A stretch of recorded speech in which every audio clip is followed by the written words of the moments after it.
Muy buenas noches con todos. Les doy la bienvenida nuevamente a lo que es el capítulo de neumología, que es la segunda unidad. Y hoy día es el último día de lo que serían las unidades o las sesiones teóricas, ¿no? Entonces, este día vamos a iniciar con lo que serían las enfermedades pleurales. Bueno, aquí procedo a presentar lo que es un caso clínico introductorio que nos va a ayudar a tener un mejor contexto de lo que es esa patología. También la definición, epidemiología, clasificación, qué causan las enfermedades pleurales, algunos mecanismos de infección, patogenia, fisiopato y bueno, finalmente las manifestaciones clínicas que va a formar parte ya de lo que es la semiología. Ahora, inicio presentando este caso clínico. Más adelante lo vamos a ver, voy a presentar los exámenes auxiliares, donde vamos a tener un diagnóstico mucho más cercano, ¿no? Pero por el momento, teniendo en cuenta lo que es la anamnesis y el examen físico, vamos a tratar de determinar algunas cosas y recalcar que, por ejemplo, que signos, síntomas pueden verse alterados. Ahora, tenemos a una paciente de 25 años que refiere que desde hace un mes presenta tos seca leve. Luego, hace 2 semanas se acompaña de dolor torácico tipo hincada en el hemitórax derecho. Dicho dolor se incrementa con la tos y la respiración profunda. Hace una semana se añade o se agrega alza térmica, lo cuantifican en 38,9 grados, de predominio nocturno y diaforesis nocturna. Un día antes del ingreso, se agrega disnea moderados esfuerzos, por lo que acude a emergencias. A ver, en lo que respecta solo a la anamnesis, de repente si alguien quiere colocar o por el chat o prender su micro de algo que le haya llamado la atención o que le encuentra anormal.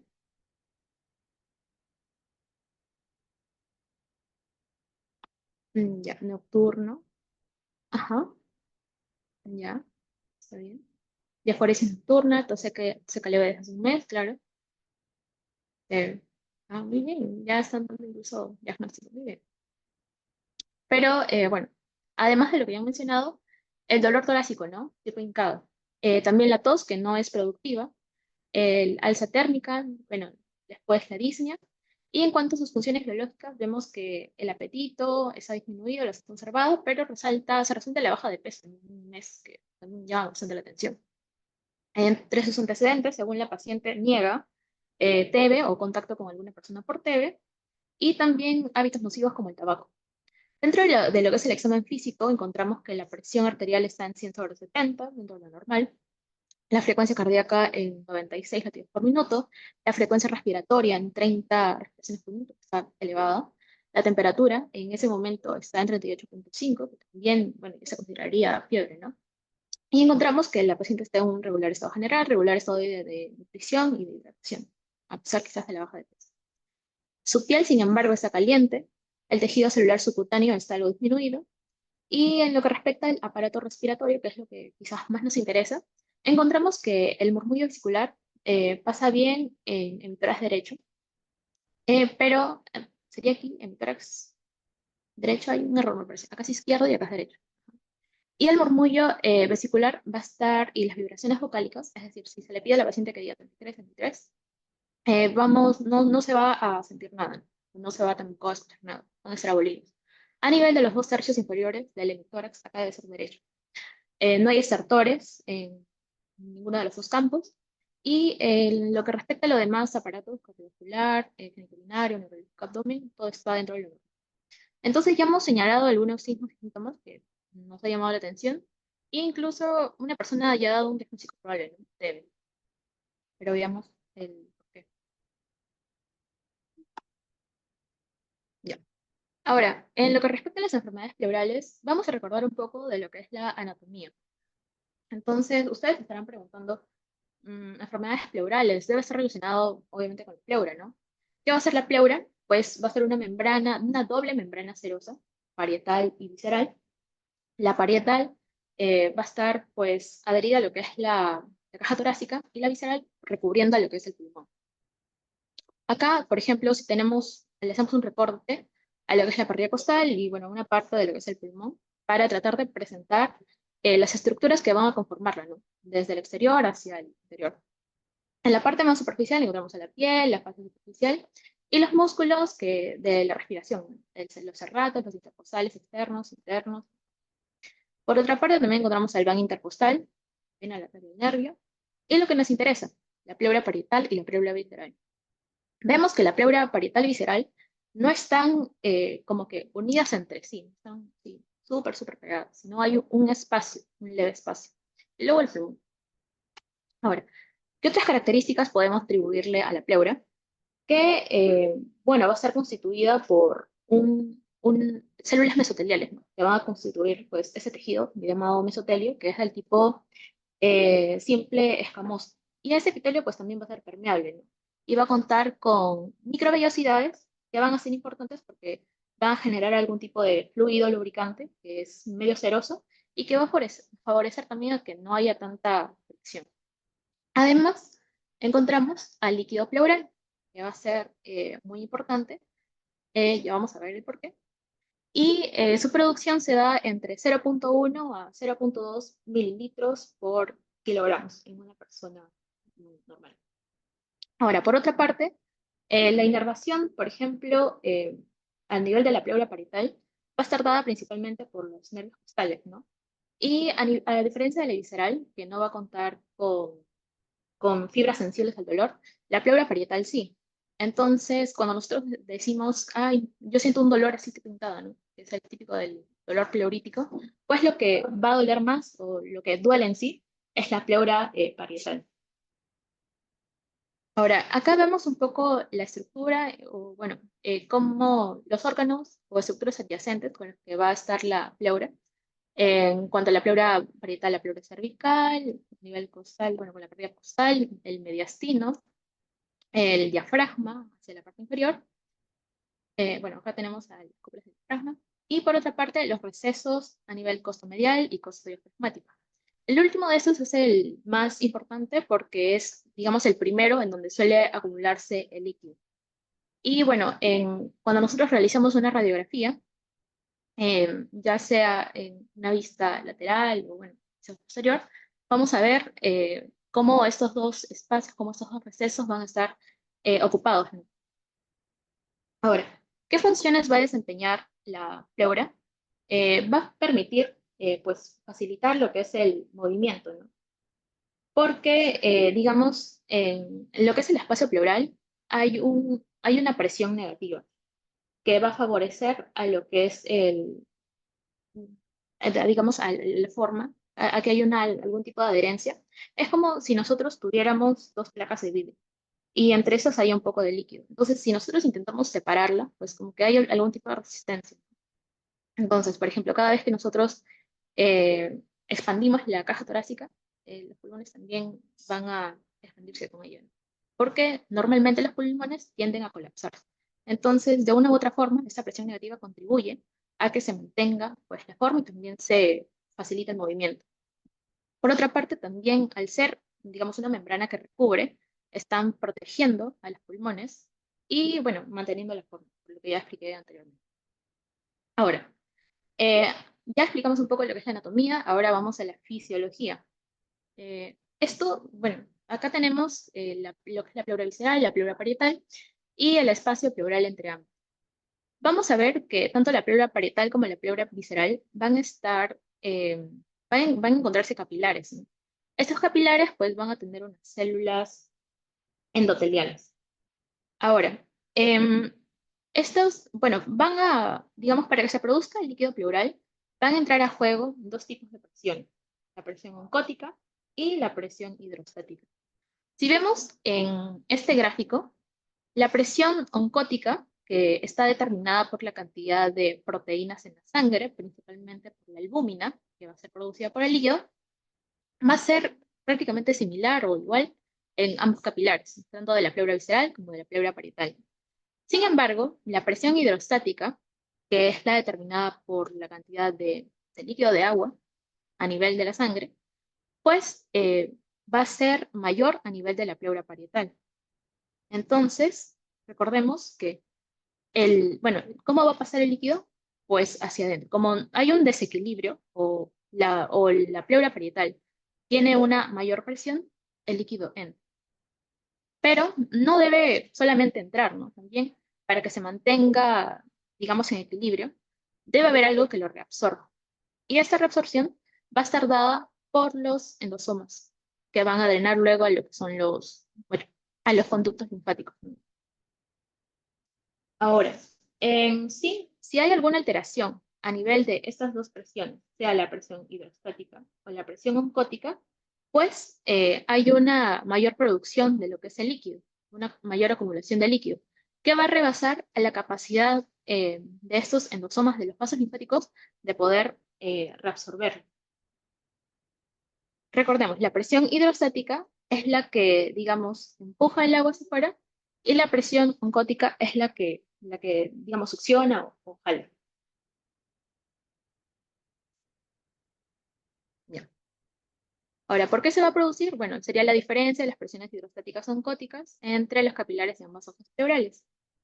La producción, bueno, como se indicó también en el primer slide, está dada o bueno, va a ser de 0,1 a 0,2 mililitros por kilogramo y la capacidad de absorción puede llegar a 0,8 mililitros por kilogramo. Es decir, la capacidad de absorción en sí de estos vasos linfáticos va a ser bastante grande. Entonces, debe haber algo, digamos, importante para que rebase esa capacidad de absorción.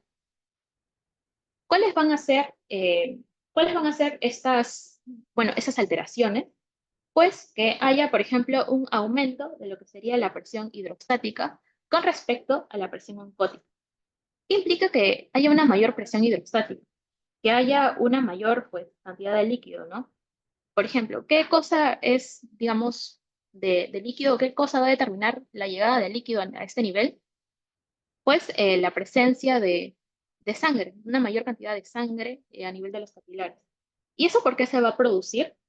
Porque puede haber algún tipo de disfunción que puede generar algún tipo de congestión, ¿no? Por ejemplo, las venas pulmonares pueden estar congestionadas quizá, pueden verse mayor, o bueno, no impiden que haya un correcto paso.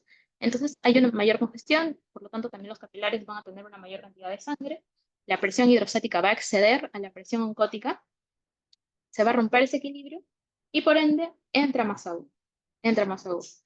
Y eso es donde nosotros podemos ver en la insuficiencia cardíaca congestiva. Ahora, también puede ver una mayor cantidad de agua a ese nivel si es que hay algún tipo de inflamación. ¿Por qué va a ser importante la inflamación? Porque va a generar una mayor separación de lo que son estas células endoteliales. Entonces, ¿qué va a generarse así? Pues una mayor fuga de agua, de líquido. Ahora, también la presión oncótica puede disminuir, puede perderse. ¿Y esto por qué se puede dar? Porque no hay una suficiente cantidad de proteínas, sobre todo de albúmina, a nivel de la sangre. ¿Y eso por qué se puede generar? Porque, como bien dice su nombre, ¿no? No se está produciendo adecuadamente. Ahora, ¿quién genera lo que son, bueno, la principal proteína que va a determinar la presión oncótica? La albúmina, que es, bueno, sería producida por el hígado. Entonces, si este hígado está, bueno, está sufriendo algún tipo de patología, por ejemplo, en la cirrosis, no hay una suficiente producción de albúmina. Entonces, la presión oncótica, pues, no va a ser suficiente. Y es así que hay una mayor cantidad de líquido aquí. Por otra parte, también, ¿cómo puede disminuir la presión oncótica si es que hay algún tipo de pérdida? Y esa pérdida, ¿dónde se produce? Pues, bueno, o dónde se da la reabsorción de lo que es la albúmina a nivel de los riñones. Entonces, si hay una persona que padece de, por ejemplo, síndrome nefrótico, en donde la orina se va a caracterizar, pues, por ser espumosa, por tener una mayor cantidad de proteínas, entre ellas la albúmina, pues es en donde, bueno, se va a ver esa pérdida, ¿no? Es así que se da, bueno, disminuye lo que sería la presión oncótica en la cirrosis. Y también a nivel si hay algún tipo de alteración a nivel de la presión intrapleural. Esta presión intrapleural, como, bueno, lo vuelvo a mencionar, es la que permite que tanto la pleura parietal y la pleura visceral se mantengan adheridas. Entonces, ¿qué sería la telectasia? La telectasia bueno, es una patología en donde el pulmón tiende a colapsarse, es decir, ya no puede expandirse, ya no puede inflarse, ¿no? Porque puede haber algún tipo de bloqueo que impida este flujo o este paso de aire. Entonces, esta retracción, este colapso, al ser más fuerte que la presión intrapleural, pues provoca que haya una disminución de esto. Entonces, es ahí donde se disminuye o se pierde. Y por otra parte, si es que también hay algún tipo de obstrucción al nivel del drenaje, que puede ser dado gracias a la presencia de algún tipo de masa mediastínica. Y esta masa mediastínica puede generarse por algún tipo de tumor que generalmente suele asociarse a neoplasias. Ahora, recapitulando todo lo que ya hemos mencionado anteriormente, vemos que la efusión pleural va a ser la acumulación excesiva de líquido a nivel del espacio pleural. Como vimos, bueno, si nuevamente tomamos en cuenta esta diapositiva, vemos que en sí los vasos linfáticos tienen una gran capacidad de absorción. Entonces, si la acumulación excede, es porque se ha visto bastante rebasado. Ahora, vamos a revisar lo que es la epidemiología. A nivel, bueno, como la literatura en cuanto a la producción científica médica generalmente se da a nivel de Estados Unidos, a nivel de ese país, cada año se dan cerca de 1,5 millones de casos o de personas afectadas por bueno, por lo que es la efusión pleural. ¿Y cuáles van a ser las tres principales patologías asociadas? Pues, uno, lo que sería la insuficiencia cardíaca congestiva, también las infecciones, por ejemplo, a nivel de nuestro país, que somos campeones en lo que sería tuberculosis, o paraneumónico, ¿no? Secundario a neumonías. Y también la presencia de cáncer, el cáncer siempre siendo de la suya. Ahora, la difusión pleural puede clasificarse en dos tipos de líquidos, trasudado o exudado. En el trasudado, hay una mayor presión, bueno, la presión hidrostática es mayor o también la presión hidrostática pues va a verse disminuida. ¿Qué quiere decir eso? Que hay una mayor presencia de lo que sería agua que se va a extravasar o también hay una pérdida o poca cantidad de proteínas. Y eso donde nosotros lo hemos podido ver en lo que es la insuficiencia cardíaca congestiva, en donde hay una mayor, digamos, como bien indica su nombre, ¿no? Congestión de lo que es la sangre. Entonces, como hay un mayor acúmulo de sangre, de líquido, eh, la presencia del agua va a ejercer una mayor presión con respecto a la presión oncótica. Entonces, tiende a salir, el agua tiende a salir, a atravesarse. Y también del líquido, ¿no? Porque digamos, las proteínas ya no ejercen esa función de tratar de jalar. Y donde vemos la disminución de la presión oncótica en lo que es cirrosis, hipolvuminemia, o también el síndrome nefrítico, que, bueno, lo estaba describiendo anteriormente. Y a nivel del exudado, bueno, como hay una inflamación, en sí hay una alteración de lo que sería, pues, el endotelio, ¿no? Entonces va a salir de todo, va a salir líquido, bueno, agua, va a salir proteínas, van a salir otros compuestos celulares, y esto va a determinar la apariencia también del líquido, ¿no? A diferencia del trasudado, que, bueno, bien sea, generalmente es una filtración de lo que sería agua, va a ser un líquido claro que no va a contener muchas proteínas, porque no hay proteínas, y tampoco va a contener coágulos. En cambio, en el exudado, al haber una inflamación, al salir prácticamente de todo, bueno, todo tipo de componentes, pues este líquido se va a tornar más turbio, más, mm, bueno, la turbidez también puede estar acompañada de otro tipo de características, también de sangre, ¿no? Y que se puede ver, pues, bien en infecciones como neumonía o tuberculosis, tumor maligno, también otras enfermedades, por ejemplo, la pancreatitis, en donde también se produce un tipo de líquido, pero esto, o bueno, el páncreas al estar cercano a lo que es a lo que son los pulmones, pues el líquido puede extravasarse hacia ese nivel. Y también inflamaciones crónicas, como en qué casos, pues en enfermedades autoinmunes, por ejemplo, el lupus. Ahora, dentro de lo que es la expresión pleural, nosotros encontramos varios tipos de líquidos. Por ahí ya hemos mencionado algunos. El primero de ellos, y quizás el más común, es el derrame paraneumónico. Como indica su nombre o como puede orientar su nombre para de neumonía. Es un líquido exudativo que va a ser producido porque la persona está padeciendo de neumonía, ¿no? Y en sí, bueno, el caso puede ser complicado o no complicado. Complicado si es que no hay, bueno, hay invasión, pero esto se puede resolver rápidamente. Otra vez. Y en el no complicado, si es que no hay invasión bacteriana, o sea, es como que a diferencia de lo que sería, pues, el NPM, en donde generalmente aquí, por ejemplo, la persona puede estar padeciendo o puede haber tenido un derrame neumonía. Y hubo invasión bacteriana, pero esta invasión bacteriana no logra resolverse rápidamente, es decir, se prolonga por más días. Entonces, ¿qué va a generarse? Pues estas bacterias van a generar una infección en este líquido, ¿no? Se va a generar este líquido, bueno, va a adquirir el nombre ya de pus, en que va a contener o va a presentar tres etapas. La etapa exudativa, fibrino-purulenta y organizativa. En la exudativa, principalmente va a haber este líquido, pus y demás. Pero en lo que es la fibrino-purulenta, bueno, la exudativa también se da dentro de los primeros días, de 1 a 3 días aproximadamente. Y en la fibrina purulenta, ajá, sí, sí, recién acabo de leer tu pregunta, Juan Diego sabe. Sí, hubo un error acá.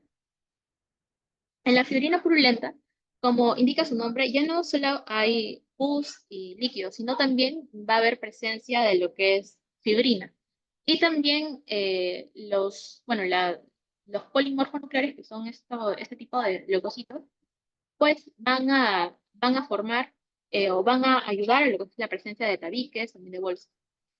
Y en lo que sería la etapa final, que es donde no se llega a resolver digamos, esta infección, se deja que se prolongue, se prolongue, se prolongue por más días, este pus finalmente pasa a una etapa organizativa, en donde, como se ve aquí, va a haber la formación de una capa fibrosa. Es decir, va a aumentar el exudado a tal punto que, digamos, tanto la pleura visceral como parietal, pues se van a inflamar, ¿no? Y van a formar una membrana gruesa, fibrosa, que también va a favorecer a lo que es la proliferación de distintos tipos de bacterias y que también la podemos ver, por ejemplo, cuando se realiza una tomografía, el signo de la pleura dividida, en donde se va a realzar este engrosamiento y va a tener esta forma lenticular.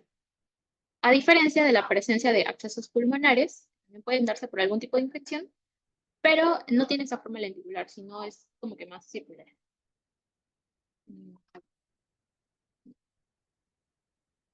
Otro tipo de derrame que podemos encontrar es el derrame maligno. Aquí va a haber ya líquido exudativo, pero también van a haber células malignas. Es decir, una persona, por ejemplo, tiene algún tipo de, bueno, la causa es por neoplasias o cáncer, el mismo nombre lo puede orientar. Como va a haber una inflamación y bueno, dentro del torrente pueden haber células malignas, neoplásicas, pues estas al extravasarse también van a estar presentes en el líquido. Entonces, si nosotros realizamos el análisis, vamos a encontrar la presencia, bueno, de lo que es el líquido exudativo y también de esas células malignas. Los tipos de cáncer más común va a ser el de pulmón y de mama, y el menos común va a ser el mesotelioma y también si se da algún tipo de metástasis a distancia. Por ejemplo, una persona que tenga cáncer de ovario va a hacer metástasis a lo que es este nivel de la pleura. Finalmente, entre los últimos tres tipos de efusión pleural tenemos el hemotórax, que como su nombre sería la acumulación de sangre, y esta puede ser em, por algún tipo de trauma, o también por algún tipo de enfermedad vascular, también tumor maligno o alguna coagulopatía, ¿no? Que impida la formación, como se dice, de coágulos y bueno, finalmente se va a traducir en la presencia de sangre. Y por otra parte, tenemos al pilotórax, que va a ser la acumulación de lo que es el líquido linfático. Y el pilotórax, ¿por qué va a tener esta apariencia así como que de un líquido lechoso? Porque es la acumulación de la linfa y que va a estar compuesta por linfocitos, por triglicéridos y por kilomicrones. Entonces, para el pilotórax, lo importante es la presencia de triglicéridos. Y en lo que es el pseudopilotórax, que va a tener una apariencia similar al del pilotórax, la acumulación de líquido va a ser del colesterol Pero esta inflamación crónica, bueno, va a ser segunda una inflamación crónica, pero que también se va a ver, que se va a ver pues en las enfermedades autoinmunes, artritis, ahora, en cuanto a pasando al análisis de lo que son los exámenes de laboratorio, es importante que en lo que es el líquido pleural tengamos en cuenta estos criterios, los criterios del DAIT, y que seguramente les van a preguntar, bien sea en su reacción o en su clase, que está conformado por tres parámetros. La relación del lactato de deshidrogenasa a nivel de la pleura y del suero, la relación de proteínas en cuanto a la pleura y del suero, y también el, bueno, la cantidad, ¿no?, de lactato de deshidrogenasa.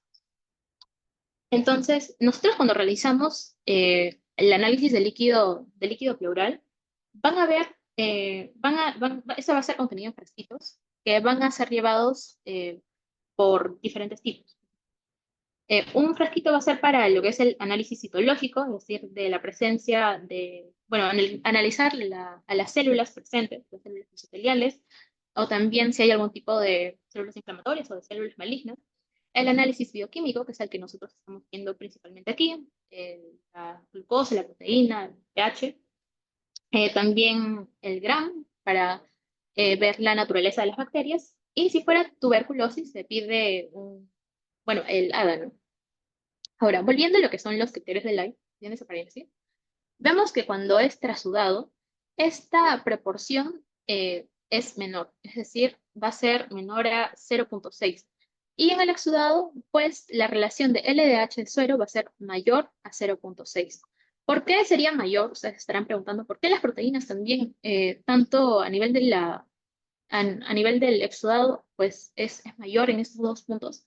Porque, como bien sabemos en el exudado, como hay extravasación de todo tipo de componentes, proteínas y demás, pues el líquido va a tener una composición quizás similar a lo que nosotros encontramos a nivel del plasma. Entonces, eso hace que, digamos, la relación quizás sea un tanto más cercana. Entonces, cuando nosotros realicemos la división, va a ser mayor, ya que van a ser cantidades similares. Y el lactato de deshidrogenasa, si es que, bueno, supera, bueno, para ello se tiene como parámetro de referencia también al LDH sérico, si es que el límite es menor o igual a los 2/3 del LDH sérico, se considera trasudado, pero si es mayor, se considera mayor a los 2/3, se considera exudado.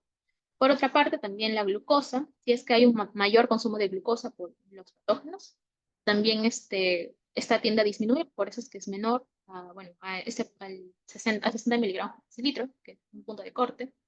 El pH también tiende a influir, en el exudado tiende a ser más ácido, y la densidad también aumenta en lo que es el exudado a diferencia del trasudado, porque en el exudado, bueno, en sí la presencia de los otros tipos de componentes patógenos, pues van a hacer que este líquido se torne más, quizás un poco más viscoso.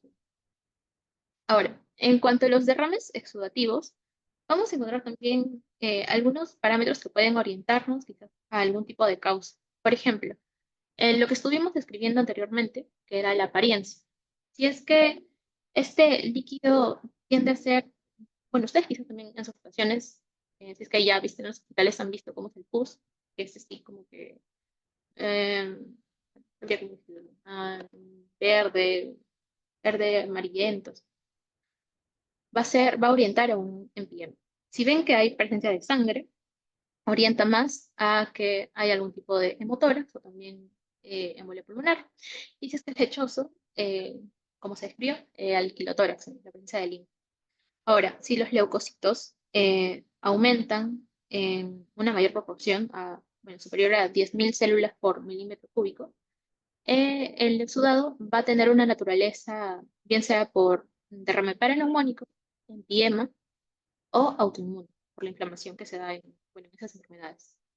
Los eritrocitos también van a verse aumentados en lo que es el hemotórax y también en la presencia de algunos tumores malignos.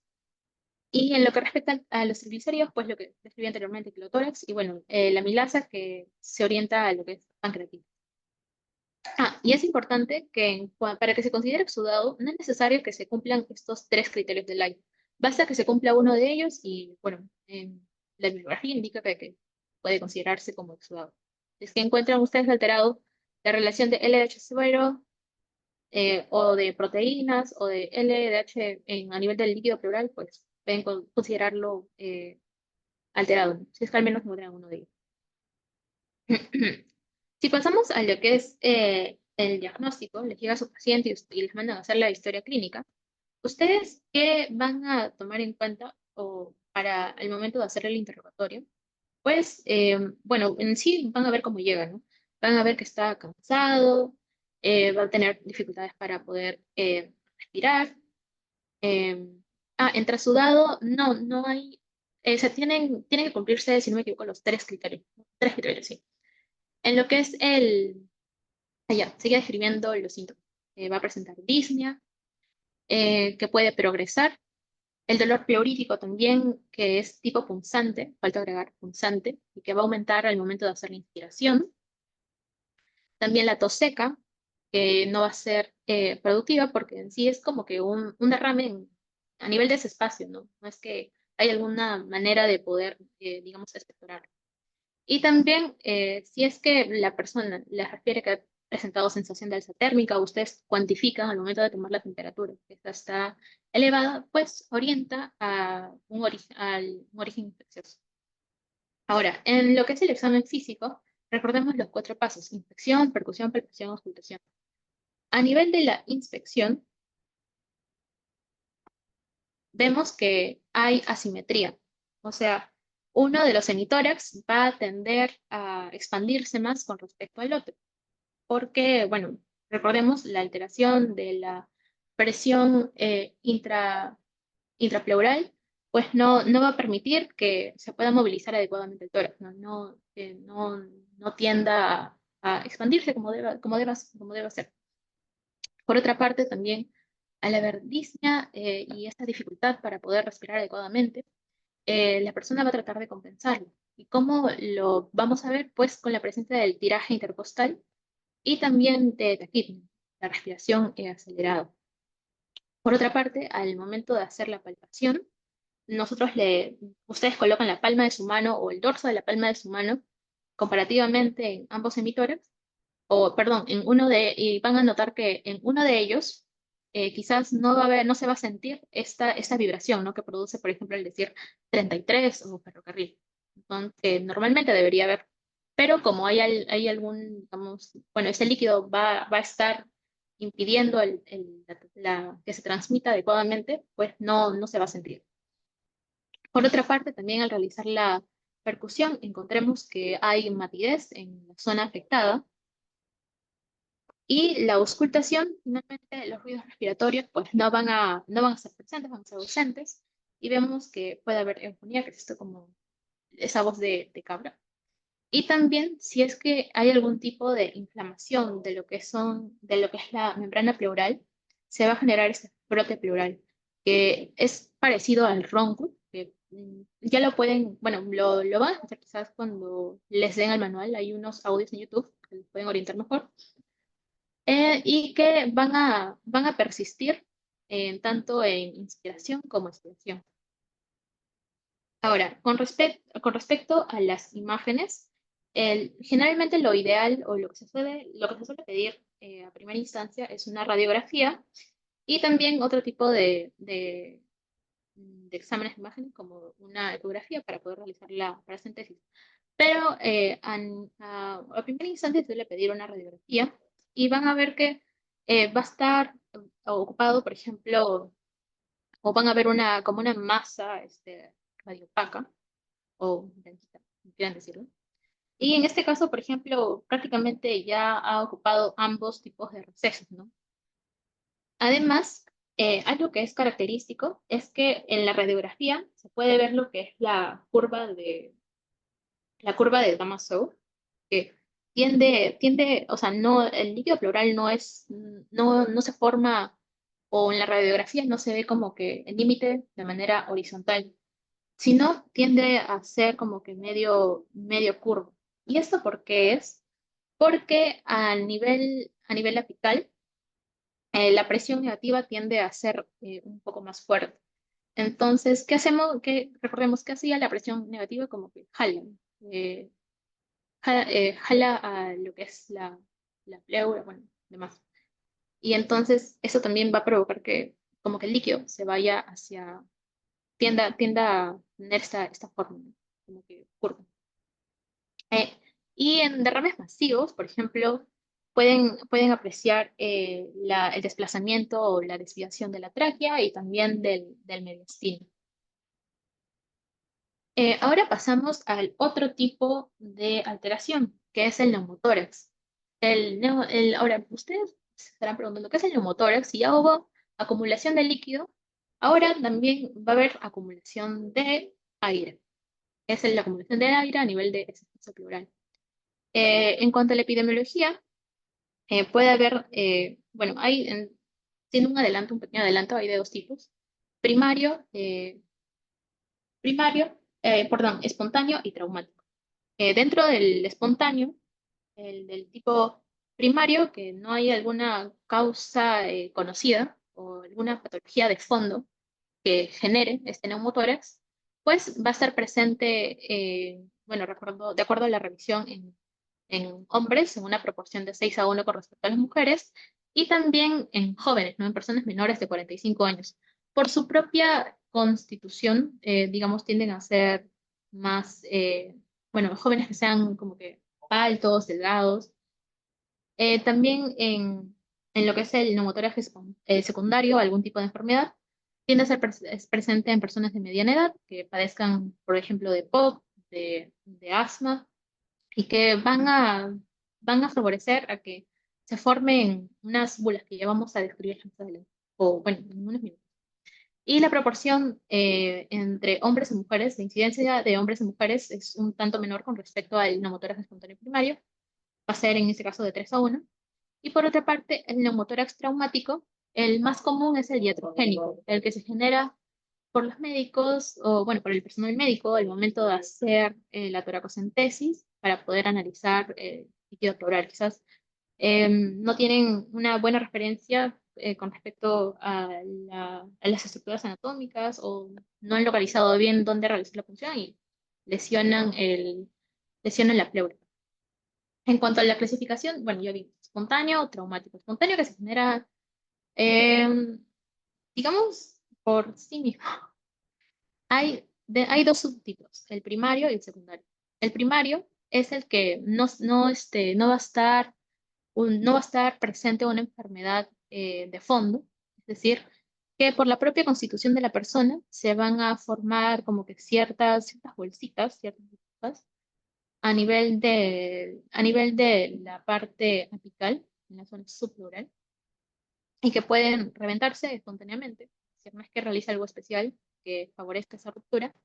Y con respecto al neumotórax espontáneo secundario, es que surge como una complicación de una enfermedad subyacente. Es decir, en las personas que padezcan EPOC, fibrosis quística, digamos, sus pulmones de una u otra forma, el parénquima pulmonar y la pleura en sí también está un tanto dañada. Recordemos que, por ejemplo, en el EPOC tiende a haber enfisema, ¿no? Es esta ruptura entre los tabiques alveolares. Pero también puede haber algún tipo de fibrosis o de lesión de otras estructuras. En este caso, bueno, sería en lo que, a nivel de la pleura, también de si hay alguna presencia de malignidad. Entonces, si se rompe, eh, teniendo en cuenta que la persona tiene algún tipo de enfermedad de fondo, se le clasifica dentro del neumotórax espontáneo secundario. Y el traumático sería por algún tipo de, quizás bueno, si es que la persona comunica su nombre, sufre de algún tipo de trauma. El trauma puede ser bueno, puede ser abierto o cerrado. En caso de la lesión llega a atravesar todo lo que es la pared torácica, por ejemplo, es que la persona está caminando normalmente y le dan un cuchillazo, va a atravesar no solo lo que es la pleura parietal y la pleura visceral. eh, bueno, sí, va a atravesar tanto, perdón, la pleura parietal y visceral. O también si es que lo disparan, bien se puede generar eso. Y en lo que es el neumotórax traumático cerrado, es que generalmente no hay algún tipo de, no es que se atraviesa, no se atraviesa, o la lesión no atraviesa todo lo que es la pared torácica, sino se da sobre todo a nivel del interior, ¿no? Por ejemplo, si es que sufre algún tipo de accidente automovilístico, puede provocar que golpee o choque fuertemente y va a lesionar es la pleura. Ahora, aquí describimos de manera quizás más precisa, o bueno, las imágenes son más, un poco más precisas en cuanto a los tipos. En el neumotórax espontáneo, por ejemplo, vemos la presencia de estas bullas subpleurales a nivel apical, que al reventarse, como son burbujas, pues el aire va a salir, sale. Recordamos que el aire se mueve de una zona de mayor presión hacia una zona de menor presión. Como el aire a nivel del espacio pleural tiene una presión negativa, pues se mueve a ese nivel. Ahora, en lo que es el neumotórax espontáneo secundario, también hay una ruptura a nivel de la pleura parietal, el aire sale y bueno, hay un mayor acúmulo, ¿no? De lo que es aire en la cavidad pleural. Por otra parte, en lo que es el neumotórax traumático, el del tipo abierto, por ejemplo, si es que hay algún tipo de lesión, por ejemplo, si es que la persona sufre no sé, le hacen un corte en donde todo el cuchillo llega a atravesar, o la fractura costal, hay una fractura costal y también la costilla suele atravesar tanto la pleura visceral como parietal, pues aquí, a diferencia de los anteriores, el aire va a entrar. ¿Por qué? Porque al ser la presión intrapleural muy negativa con respecto a la presión exterior, con respecto a a la presión del exterior, pues el aire entra, el desplazamiento de aire de mayor presión a una zona de mayor presión. Es decir, acá la lesión no está a nivel de los pulmones, sino está como que el aire viene del exterior. En cambio, acá se genera, por ejemplo, o dentro de la cavidad. Y el siguiente tipo, que sería el neumotórax traumático cerrado, que puede generarse, o bueno, acá se pone como referencia la presencia la punción por parte de una aguja. Ustedes estarán preguntando, ¿por qué una aguja? Porque a veces la aguja no suele ocasionar tanto trauma, a diferencia de, por ejemplo, una punzada por parte de arma blanca o un disparo. Entonces, aquí también el aire va a salir, pero a diferencia del traumático abierto, pues no hay una lesión así considerable de lo que es la caja torácica. En cuanto a las complicaciones, el tipo más común y uno de los más mortales es el neumotórax a tensión, en donde en el espacio pleural hay tanto aire que va a generar compresión a nivel del corazón y también de los otros grandes vasos. Por otra parte, también puede haber un colapso pulmonar completo, en donde el pulmón ha perdido su capacidad, ¿no?, de estancia. También el aire puede migrar hacia hacia el nivel del mediastino, también del peritoneo, generando neumomediastino, neumoperitoneo. También puede haber la presencia de aire como de sangre, generándose neumotórax. O también si es que el neumotórax se ha dado por algún tipo de lesión a nivel de iatrogénica, por ejemplo, en una cirugía, puede favorecer la entrada de patógenos generando infección o también una fístula persistente con fuga de aire. En cuanto al neumotórax a tensión, el mecanismo por el cual este funciona es como una válvula unidireccional. Es decir, el aire presente en el espacio pleural va a ser tanto que ya no va a poder escapar. Entonces, cuando nosotros inspiramos, por ejemplo, hay una lesión a nivel de la pleura visceral, pues el aire entra al espacio pleural. Pero nosotros al expirar, al botar el aire, pues ya no va a poder salir. ¿Por qué? Porque, digamos, va a haber tanto y esta lesión o esta abertura va a cerrarse. Entonces, pues va a funcionar como bien indica su nombre, ¿no? Una válvula que solamente se va a abrir en una sola dirección. Entonces, ¿qué va a favorecerse? Pues de que haya un mayor atrampamiento aéreo. Y esto puede progresar, puede crecer, la cantidad de aire aquí puede crecer y crecer y crecer, aumentar el volumen. Entonces, como vemos acá, se está desplazando la tráquea, también el corazón. Las características, bueno, que puede ser mortal, el mecanismo es el de una válvula unidireccional y por otra parte, también se genera una compresión y un menor retorno venoso. Por ejemplo, se llega a comprimir lo que es la vena cava superior, puede provocar, ¿qué cosa? Incurvación y también puede tener, al haber un menor retorno venoso, también puede repercutir sobre lo que es la presión arterial, porque va a formar parte de lo que es el gasto cardíaco. Entonces, la presión arterial va a disminuir. Y es así como la persona pues, puede descompensarse y, bueno, finalmente llegar a fallecer. En lo que es el diagnóstico, vamos a preguntar y en lo que son los síntomas que va a padecer, la disnea, pero tanto la disnea como el dolor pleurítico que va a padecer la persona es repentino. En el derrame pleural, este puede darse de manera progresiva, como también lo hemos visto en el caso clínico. Pero en lo que es el neumotórax, por ejemplo, al realizarse algún tipo no sé, la persona sufre un tipo de choque o lo atacan con un arma blanca. Entonces, además del dolor por la herida, el dolor también que puede sentir es el- por la lesión así de manera súbita.